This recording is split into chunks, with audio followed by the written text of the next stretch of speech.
Hello, welcome back to my channel di Day. So, kali ini guys, kita kedatangan Sugar 65 by Waycraft ya. Jadi keyboard ini lagi nge-hype banget ya, mau di luar negeri maupun di dalam negeri, karena harganya yang hanya mulai dari 859.000 untuk warna hitam dan sisanya warna lainnya yaitu 889.000. Harganya termasuk budget dan murah ya untuk kualitas yang diberikan oleh keyboard ini guys. Makanya keyboard ini jadi hype lah di luar negeri maupun dalam negeri. Oke, jadi kita langsung aja lah sambil ngebuka sambil ngebahas detail ya, karena gue pengen bongkar dan bahas detail mengenai si Sugar 65 ini. Mulai dari boxnya dulu ya. Box pertamanya kita dapat yang hard karton ya, hard box lah seperti ini. Bagian belakangnya ada layout, terus bagian belakangnya lagi ada tulisan Cina, dan ya nggak ada yang sesuatu yang wow, hanya tulisan-tulisan detail mengenai deskripsi keyboardnya ya. Jadi Sugar 65 ini 65% keyboard kit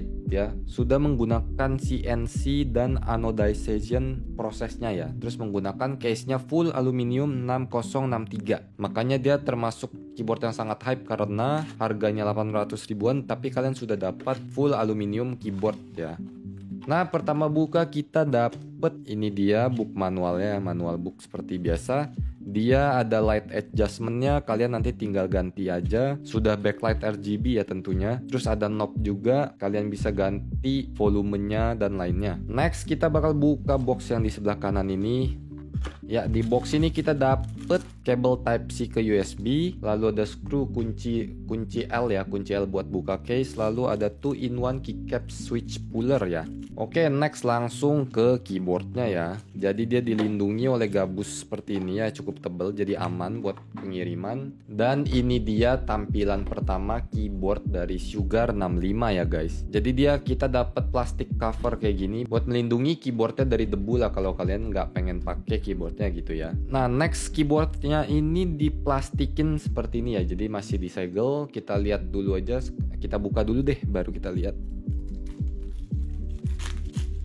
Oke, jadi ini dia keyboardnya ya guys, 65% dengan knob ya, rotary knob. Jadi ini dia knobnya seperti ini guys, bagian dalamnya ya. Kalian kalau mau ganti knobnya bisa, yang penting ya ukurannya pas saja ya. Terus dia tipe 65% yang menggunakan blocker ya di kanan. Terus juga ini tampak depan lah ya, tampak depan, tampak sampingnya seperti ini guys. Terus tampak belakangnya seperti ini. Dia jadi kabelnya di ujung ya, kabel Type C nya, receiver-nya. Lalu tampak belakangnya ya seperti ini, polos saja, dan dia ada tulisan Sugar 65, Sugar-nya aja deh, nggak ada 65 ya, ada tulisan Sugar aja. Dan model bukanya ya di screw seperti ini ya, 6 biji di sekeliling case, bottom case. Ini kita dapat free 2 switch ya dari sananya, dan dia menggunakan FR4 plate ya. Nanti kita bongkar aja guys. Oke, next kita bakal bongkar langsung aja ya guys, karena gue juga penasaran dengan dalamnya ya seperti apa sih. Keyboard 800 ribuan sudah full ya, sudah lengkap gitu, foam lengkap, aluminium case, dapat FR4 plate juga, PCB-nya juga sudah RGB, jadi lengkap banget deh ini keyboard ya guys. Oke, jadi udah gue buka skrunya, kita tentunya lepasin dulu knobnya ya. Jadi tinggal ditarik aja, nggak di screw knobnya, dan kita tinggal buka, tinggal angkat ya top case-nya. Ini dia penampakan dalam dari top case-nya ya guys. Oke, gue bakal bahas soal si anodization-nya ya. Jadi dia sebenarnya menurut gue feel-nya bukan yang halus banget yang bisa kalian temuin di anodize-nya si Zoom keyboard gitu ya, bukan ya, karena beda harga juga ya guys tentunya. Dia termasuk yang agak kasar, dan nggak sampai kasar banget sih, tapi maksudnya lebih kasar dibanding si Zoom 65 anodize ini. Terus bisa kita lihat dia anodization-nya cukup rapi ya guys. Jadi dia sampai ke bagian skru-skru kecilnya ini aja dia terwarna dengan baik gitu ya. Bagian dalamnya nggak ada lecet atau cacat atau gimana. Next kita bakal langsung ke ini dia, satu set ya, PCB dan plate sama foam. Kita lepasin dulu ya guys tentunya. Oke, kita bahas dari bottom case-nya dulu guys kalau gitu. Nah, dia jadi bottom case-nya seperti ini. Gue juga ini baru pertama ya guys gue buka, jadi kita melihatnya bahasnya bareng-bareng aja. Oke, jadi dia tipe kanan kirinya ada seperti ini ya guys. Mungkin sebenarnya harusnya ini tuh bisa diganti dengan diffuser ya guys, yang warna. Jadi ya diffuser dipasang di sini supaya backlightnya tembus keluar ya. Mungkin gue kurang tahu deh. Setahu gue sih di suppliernya ini belum dijual ya diffuser kayak gitu. Menurut gue sih harusnya ini jadi diffuser akan lebih bagus ya, atau kalau dijual ekstranya. Oke, terus kita dapat kabelnya ya. Jadi dia ada jalurnya seperti ini. Terus ini juga sudah dibaut ya. Daughterboardnya sudah dibaut nih. Jadi sebenarnya kita tinggal pasang aja sih si keyboardnya ini. Bottom case-nya cukup tebel ya guys dia. Oh ya, total keyboardnya ini sendiri bare bone kitnya aja udah 1 kiloan lebih ya, hampir 1,5 lah. Termasuk berat ya keyboard dengan harga 800 ribuan. Nah, kita kemudian bahas soal foam case-nya ya, case foam. Nah, sebenarnya gue kurang tahu ini material dari case foam-nya apa guys. Cuma dia yang pasti ya kelihatannya beda dari foam biasanya ya, yang gue pernah lihat. Ini bukan poron deh kayaknya guys, dan nggak ada keterangannya juga di keyboardnya ya. Oke, next ke PCB ya guys. Jadi dia PCB-nya seperti ini. Kalian bisa lihat dia ada flex cut per key ya. Namanya ini per key flex cut guys. Jadi horizontal ada, vertikal tiap key ada. Nah, sebenarnya gue juga nggak tahu ya, di PCB ini dia tertempel semacam kayak silikon gini guys. Gue nggak ngerti nih, dia nempelin gini di pojok-pojok, gunanya buat apa gue kurang tahu ya. Mungkin kalau kalian ada yang lebih paham, coba bisa komen ya guys, gunanya apa ini. Oke guys, next kita dapet si switch ini nih. Switch mereknya sih iGWOX ya, gue kurang tahu ini switch dari mana juga, tapi dia free 2 switch lah, nggak barang free nggak masalah lah ya guys. Oh, jadi dia bukan tipe di screw ya guys, pokoknya jadi ya yang ngunci antara plate dan PCB-nya hanya switch ya, jadi dia bukan di screw. Oke, ini dia plate-nya guys, plate FR4 ya. Sebenarnya dia FR4-nya ya, kalau mau jujur-jujuran dia kurang ya, nggak sebagus kalau dipegang aja feel-nya kerasa ya, nggak sebagus dengan FR4 ya. Pada keyboard di kelas atasnya kayak Zoom, kayak Jairis beda ya guys ini. Tapi ya memang semua itu kan tergantung dari harga ya. Lalu dia juga sudah pakai flat mount stabilizer yang sudah di preloop ya. Nanti kita bakal tes aja langsung dia udah bagus atau masih kurang. Kemudian dia pakai sistem gasket mount shocks ya. Ini namanya gasket mount shocks yang ditaruh di ujung-ujung. Nah, efeknya dia bakal lebih flex ya, karena dia hanya di ujung-ujung aja. Oke, next kita dapat poron platform. Nah, ini dia baru dia poron nih materialnya guys. Kemudian juga nggak lupa dengan EXPE foam ya, atau kita sebut biasanya PE foam magic yang bakal bikin keyboard kalian suaranya jadi poppy dan lebih loud. Oke, terus di bawahnya lagi ada semacam lapisan kertas ini ya guys. Mungkin supaya dia ini ya anti statik ya guys, jadi biar nggak nyetrum kali ya. Nah, ini dia PCB bagian atasnya. Oke, jadi PCB-nya sendiri dia pakai 1,2 mm flex cut ya. Nah, untuk bongkarnya udah selesai nih guys. Jadi ya seperti itu dia intinya. Dari yang gue lihat dia memang beberapa materialnya kualitasnya memang nggak sebaik Zoom yang harganya juga jutaan ya guys, Zoom atau Jairis. Jadi ya dia menyesuaikan harga lah, tapi bagusnya dia sudah lengkap semuanya guys. Jadi stabilizer lengkap,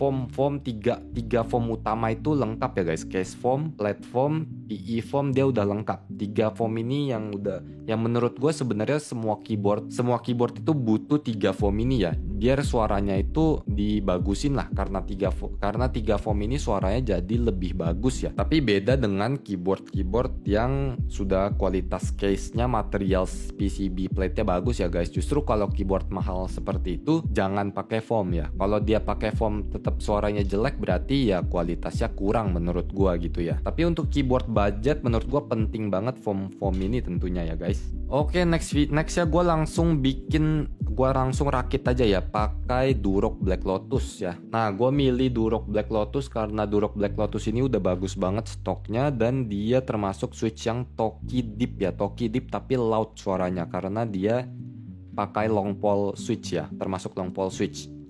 Jadi karena dia Toki cocok lah untuk ke foam board ya, ini termasuk foam board.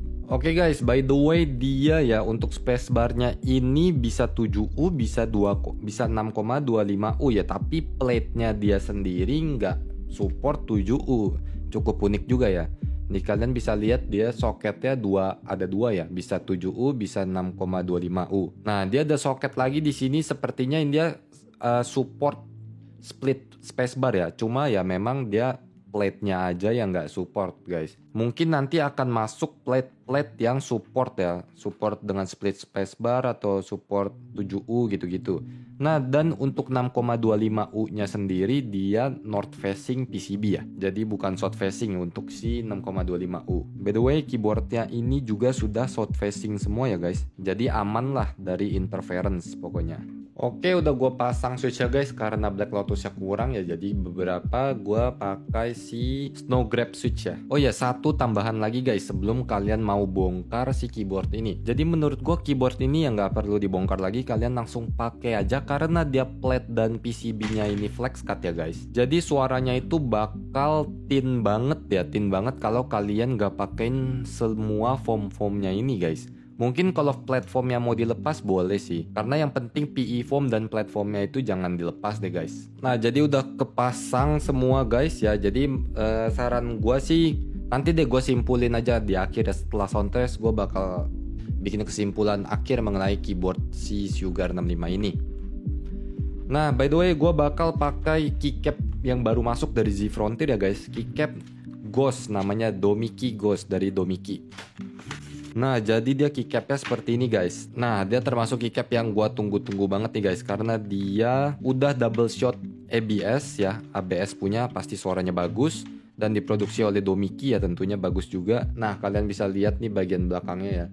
Yang gue suka itu dia translucent, semi translucent ya guys keycapnya. Jadi dia agak tembus gitu guys. Kelihatan bagian dalamnya, bagian si itemnya ini nih. Makanya gue suka, ini kayaknya cocok banget kalau dipakein di case yang polikarbonat ya guys. Oke, langsung kita pasangin aja ya guys. Keycap Domiki ini juga udah ada ya, ready stock nih guys, ready stock dan sangat limited ya kuantitinya, ada di Keepsmart, Tokopedia ataupun Shopee. Nanti linknya gua taruh di deskripsi semua guys. Oke guys, sudah gua pasang keycap Domiki Ghost ya, DMK Ghost. Wah, ini keycapnya cakep sih guys.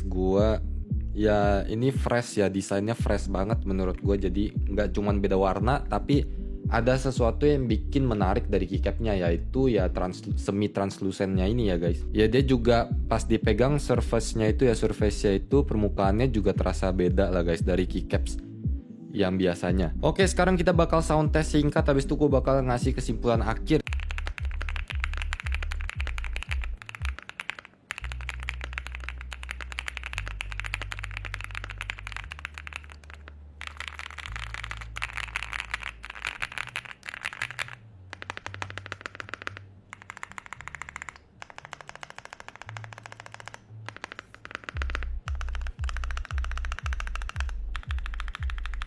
Oke guys, satu kata buat keyboard ini dari gue ya guys, yaitu wow. Jadi keyboard ini benar-benar bagus banget ya guys. Suaranya kalian udah dengar sendiri ya tadi. Suaranya padat ya karena memang full foam ya. Jadi sebenarnya suaranya itu memang termasuk foamy board ya, foamy board. Tapi suaranya itu apa ya, nggak jelek. Dia tetap solid, full, suaranya full. Alfanya itu tajam banget ya, mantep banget dia. Apalagi pakai switch long pole, menurut gua mantep banget ini. Dan untuk stabilizernya, dia sebenarnya stabilizer bawaannya udah oke banget. Cuma memang masih ada sedikit pinging itu. Mungkin kalian mesti reloop lagi, atau paling yang kalian kalau mau lebih baik suaranya lebih solid ya ganti aja ke TXAP lah guys, atau Durock ya. Serius guys, ini gua udah coba semuanya ya dari ujung ke ujung mencet. Ini dia suaranya solid loh guys. Nggak kelihatan kayak keyboard 800.000. Mungkin nih keyboard 1 jutaan aja gue bisa percaya sih guys ini. Dia typing feel-nya nggak terlalu flex ya. Walaupun dia flex cut semua, tapi nggak terlalu flex. Kenapa? Karena dia foamnya itu lengkap guys. Di case foam ada, semuanya pakai foam. Otomatis dia flexnya itu ke reduce ya oleh foam-foam yang ada. Oh, dan satu hal lagi guys, gue baru inget. Dia pakai FR4 plate, makanya suaranya itu ada unsur crispy clacky-nya ya. Jadi dia bukan polikarbonat. Makanya ini gue pencet itu dia termasuk Toki foamy lah, Toki foamy board. Tapi dia nggak full Toki yang deep gitu guys. Jadi dia masih ada unsur-unsur clacky-nya. Toki crispy bisa dibilang susah juga ya gua ngomong soal suara. Tapi yang pasti karena dia pakai FR4 jadi ada unsur clacky-nya masuk ke keyboard ini. Dan karena gua mungkin karena pakai pakai keycaps yang kualitasnya bagus juga ya, otomatis suaranya juga bagus jadinya. Ya overall menurut gua ini keyboard bagus banget guys, buat di harga segini nih sih mantap banget ya. Oke, jadi saran gua kalau kalian mau beli ini ya, suaranya itu kalian mau pakai switch apapun gak bakal jauh beda ya guys, karena dia full ini foamy board yang full foam ya. Jadi otomatis suaranya signature-nya itu udah pasti ya seperti ini, mirip-mirip Poppy, Toki, terus ada unsur clacky-nya ya, jadi karena dia pakai FR4 plate. Dan terus kesimpulan lagi, stabilizernya ya dia masih perlu di tune ya, atau di loop lagi, di reloop kalau kalian mau lebih maksimal, atau ganti lah stabilizernya. Overall itu aja guys, jadi kalian tinggal, ya saran dari gua kalian beli ini, kalian ganti stabilizer, reloop ya, kalian loop stabilizernya, terus langsung aja pakein switch dan keycaps, gak perlu dibongkar, gak perlu dikurang-kurangin apa-apa lagi guys. Ini keyboard udah bagus banget tokinya ya suaranya. Oke guys, itu aja. Mungkin ini video bakal panjang karena gue pengen detail ngebahas keyboard 800.000 yang kualitasnya bagus banget ya menurut gue. So itu aja untuk video kali ini mengenai Sugar 65. Link semua pembelian ada di deskripsi ya guys, switch, keycap, dan juga Sugar 65 nya. See you on next video. Thank you and bye bye guys.